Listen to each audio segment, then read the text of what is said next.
어느 날 알게 된 배우자의 유책 행위로 인해서 이미 이혼을 하거나 아니면 이혼을 할 위기에 처해신 분들이 있으십니다. 이혼이라는 결론을 내리기까지는 정말 그 수많은 날들을 고통스럽게 사시며 지내시는 분들이 많으셨을 거예요. 더군다나 어린 아이들이 있다면 이 아이들 자는 모습만 보고도 눈물이 흐르고 괴로워하시는 분들도 많으시죠. 그래서 아이들 때문이라도 유책 배우자한테 막 매달려 보기도 합니다. 그러나 유책 배우자는 그 순간을 모면하기 위해서 거짓말을 하거나 아니면 뻔뻔하게 나오는 그러한 경우도 많죠. 그때 알게 됩니다. 결론적으로 법적으로는 유책 배우자다 아니다 이런 걸 가리기는 하지만 현실적으로는 잘못을 한 유책 배우자가 을이 아니고 살고자 하는 사람이 을이 된다는 사실을 말이죠. 이렇게 생각을 해보니까 결국 잘못은 유책 배우자가 했는데도 불구하고 어떻게든 가정을 지키려고 살고자 하는 자신이 을이라는 것을 깨닫게 됩니다. 그래서 유책 배우자한테 여러 번 기회도 줘보고 매달려 보기도 하고 설득도 해보고 하지만 아무리 해도 안 된다는 걸 알고 결국은 이혼을 선택하게 됩니다. 정말 괴로운 마음으로 말입니다. 그래서 이혼 후 이 유책 배우자가 정말 불행해져서 나중에 자신이 어떠한 잘못을 했는지 뼈저리게 뉘우치기를 바라고 계시는 분들이 많습니다. 어떻게 보면 이는 당연한 게 아닌가 싶어요. 누구나 사람이니까. 그래서 너 때문에 하게 된 이혼 제발 너는 불행해졌으면 좋겠다 이런 생각으로 가득 찹니다. 이게 솔직한 거 아닌가요? 솔직히 어느 아내가 있었어요. 이 남편이 상간녀한테 푹 빠져가지고 정신을 못 차립니다. 그래서 아내는 이제 남편이 순간적으로 저러는 것이다 라고 생각을 하고 많은 기간을 참아주고 계속 남편을 설득을 해봅니다. 그래도 남편은 양심은 있는지 처음엔 거짓말이라도 했대요. 그러다가 어느 순간부터가 이제 뻔뻔해지게 상간녀와 미래를 약속했다고 합니다.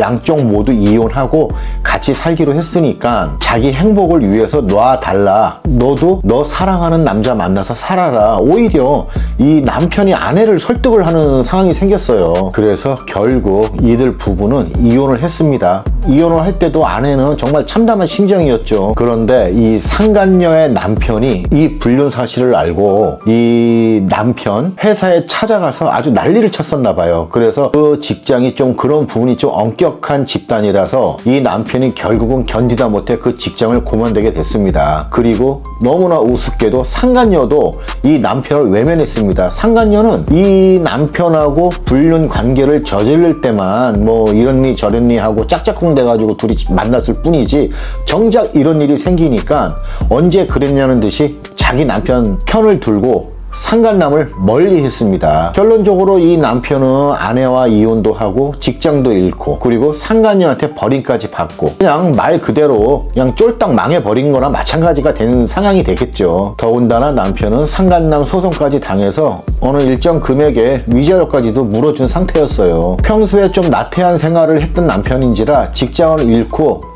또 다른 어떤 취업 활동을 안 하고 그냥 맨날 이 백수 생활을 하는 것 같았습니다. 남편은 자기 나름대로는 자기가 굉장히 어떤 큰 시련을 겪고 있다 이제 이렇게 착각을 하고 있었겠죠. 자기가 잘못해서 생긴 일인지는 모르고. 그런데 이 아이들 면접 교섭할 때 잠깐 남편을 만났는데 이제 전 남편이죠. 이 전 남편을 만났는데 느닷없이 이 아내한테 5,000원만 달라고 하더래요. 그래서 이제 아내는 속으로 그랬죠. 야, 너 담배값도 없냐? 그래도 이제 물어봤대요. 5,000원은 뭐 하려고? 라고 했더니 이 남편이 로또를 산다고 하더랍니다. 로또. 그런데 이 아내가 그 5,000원을 안 줬어요. 왜 안 준지 아세요? 혹시 1등 될지도 몰라서. 그래서 아내 자신보다 더 행복해질까봐 그게 싫어서 5,000원을 주지 않았다고 했습니다. 웃기죠? 이 로또 1등이 그렇게 쉽게 되는 건 아니잖아요. 어떻게 보면 될 가능성이 전혀 없는 게 로또죠. 그럼에도 불구하고 확률도 없는 그 로또를 산다고 해도 혹시 될까봐 안 준다는 거. 이게 사람 마음이에요. 나보다 더 행복해질지 몰라서. 만약에 전 남편이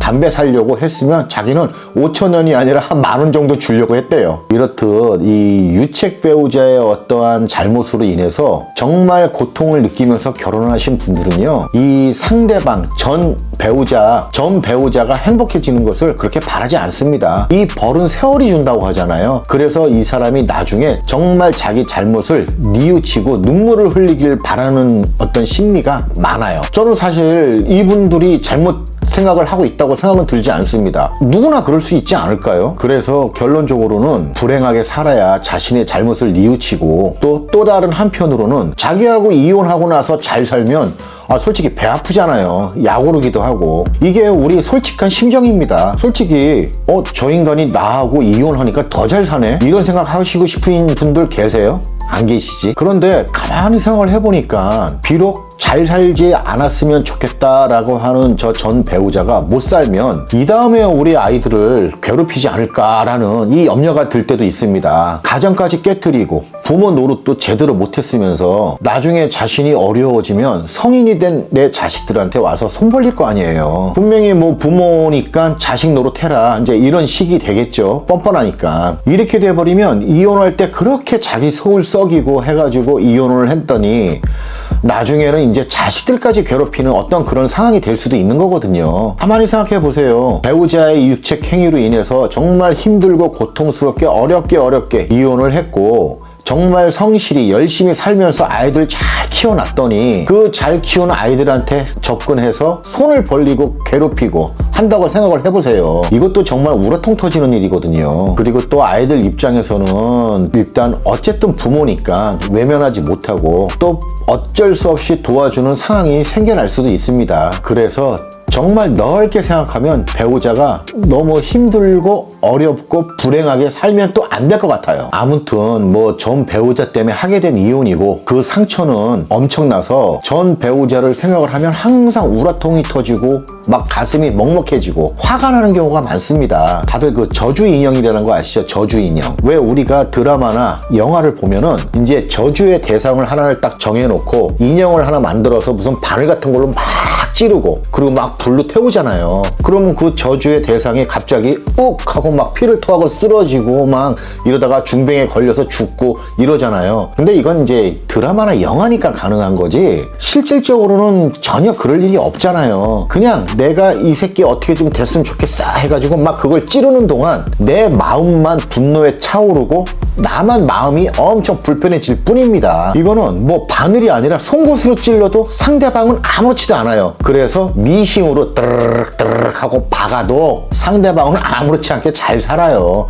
그냥 나만 마음이 힘들 뿐입니다. 그래서 이게 어느 정도 시간이 지나잖아요. 그러면 그만 미워하시고 용서를 해주시는 게 좋습니다. 결국 용서라는 것은 저 상대방이 이뻐서 하는 게 아니라 그냥 어떻게 보면 내 마음 편하자고 하는 거예요. 용서를 싹 해버리면요.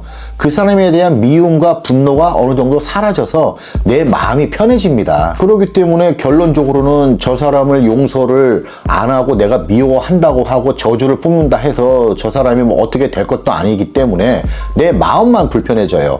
그래서 용서를 하게 되면 내 이 불편한 마음에서 내가 벗어날 수 있는 거거든요. 그래서 전 배우자가 어느 정도는 열심히 살고 해야지만이 이 다음에 내 아이들 힘들게 하지 않는 거예요. 그리고 열심히 살아서 조금이라도 뭐라도 모아놓으면 이 다음에 죽을 때 내 아이들한테 단 얼마라도 상속해 줄 거 아닙니까? 물론 너무나 화가 나고 그 사람이 싫으니까 저 사람이 주는 거 다 필요 없다. 난 내가 열심히 해서 내 아이들 잘 키우겠다. 이렇게 생각하실 수도 있겠죠. 그런데 우리가 좀 더 넓게 생각을 해보면 전 배우자가 조금이라도 재산 남겨서 아이들한테 물려주면 그만큼 아이들한테 도움이 되는 거잖아요. 그래서 이걸 굳이 거절할 필요도 없어요. 내 부모의 어떠한 재산을 상속받는 건 이 자식들한테는 하나의 권리입니다. 그래서 사실 자신은 이를 거절할 권리도 없어요. 이건 어디까지나 아이들 권리이니까. 그리고 뭐 몇 푼 받았다 해서 자기를 열심히 키워준 내 현재의 부모보다 그 상대방 부모를